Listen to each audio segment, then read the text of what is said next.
Hi and welcome to Digital Skills Part 2. I'm Rachel Quinn, Head of People and Skills at D2N2 Local Enterprise Partnership.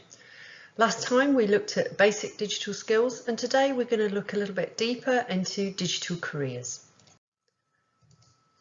Let's just recap what we talked about in the last session. We covered the basic digital skills, particularly focusing on the type of engaging with equipment and connections, those digital foundation skills, being able to communicate and handle information effectively and share that with others, undertaking transactions online using a range of mechanisms, using digital techniques for problem solving, and being safe and legal online.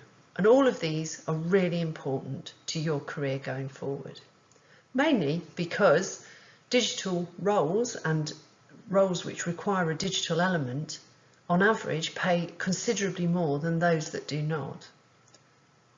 And 82% of all advertised roles include some digital components. So it's really important that you've got those basics under your belt and able to take those with you into your career.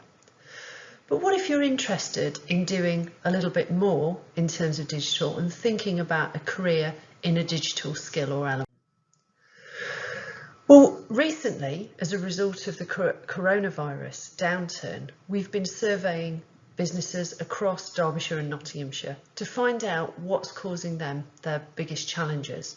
On the left-hand side of this page, you can see that of the 5,400 odd businesses that responded to our survey, over 31% of them saw that they needed additional support in relation to their ICT and digital needs. They could see that as a business challenge and they were looking for us as a LET to be able to support them. In addition to that, 18% identified skills more generally within the business as a limiting factor. So between those two things, being able to bring the skills and support a business more effectively on its digital needs is really valuable, particularly in difficult times.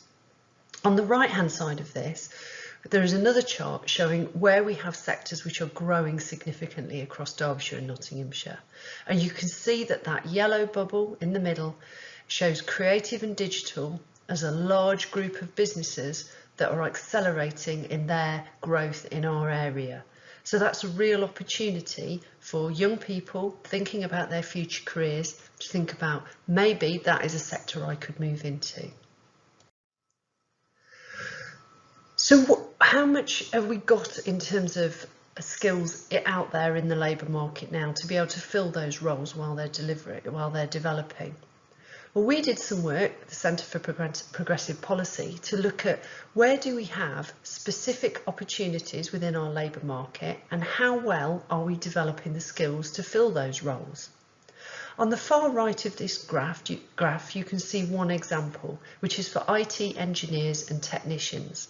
Now, on average and at entry level, these will pay around about 26,000, so they're really useful roles to begin your career in. And actually they're available from level 2 upwards, so you can start these at an entry level and then progress.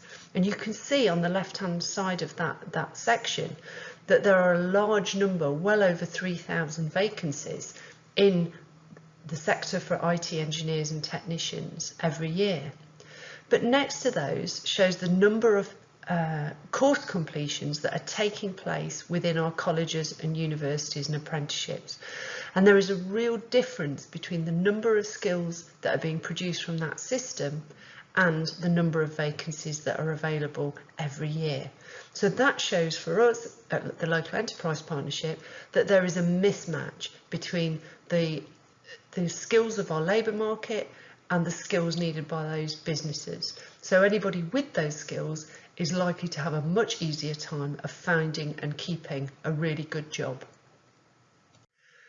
The other bit that's worth bearing in mind is the number of vacancies that are available. This is another way of showing a similar type of information. So on this screen we can see a tool which is looking at all advertised vacancies for jobs in Derby.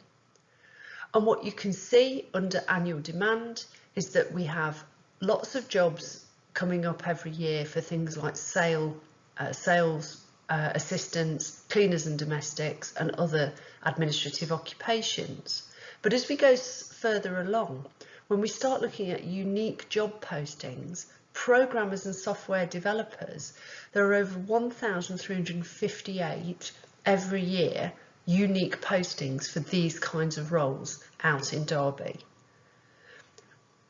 We also see under job posting density, a high density for web designers and development professionals. What that means is that where those jobs are being advertised, they are harder to fill.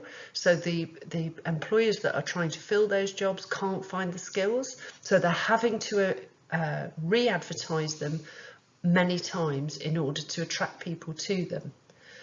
For me, that's an indicator that the skills are low out there, and that there is, for the people with those skills, they've got a much easier line of sight into a really good career.